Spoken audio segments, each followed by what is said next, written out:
অভিভাবক এবং তরুণদের অন্যতম নেতা ডাকসুর সাবেক ভিপি গণ অধিকার পরিষদের সম্মানিত সভাপতি নুরুল হক নূর তার পক্ষ থেকেও আপনাদেরকে শুভেচ্ছা জানাচ্ছি।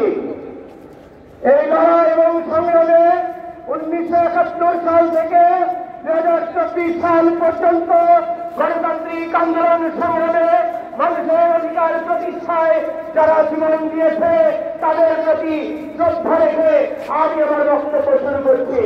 সংগ্রামী সাথী বন্ধুগণ, এই আন্দোলন সংগ্রামের মধ্য দিয়ে এটি প্রমাণিত হয়েছে এই ক্ষুধার জমিনে কেউ যদি জুলুমতন্ত্র কায়েম করতে চায় বাংলার মানুষ তা মেনে নেবে না।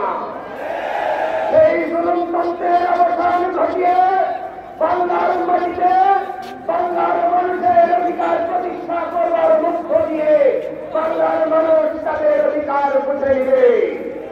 সংগ্রামী সাথী বন্ধুগণ, এই 16 বছরে ওলামায়ে কেরামদেরকে জেলে হাজতে ধরানো হয়েছে, রাজনৈতিক নেতাদেরকে জেলে ধরা হয়েছে, খুন করা হয়েছে, খুন করা হয়েছে, কিন্তু বাংলার জমিনে শাসনতন্ত্র কায়েম করা সম্ভব হয় নাই।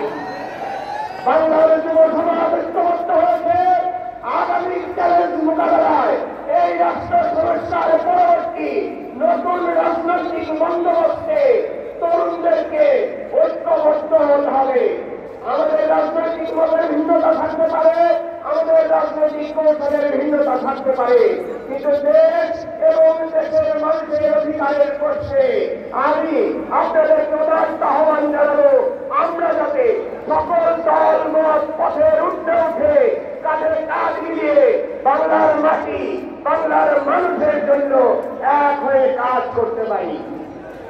আবারও বাংলাদেশ যুব অধিকার পরিষদের পক্ষ থেকে আপনাদেরকে শুভেচ্ছা, ধন্যবাদ এবং মোবারকবাদ জানিয়ে আমি আমার বক্তব্য শেষ করছি। আসসালামু আলাইকুম ওয়া রাহমাতুল্লাহ।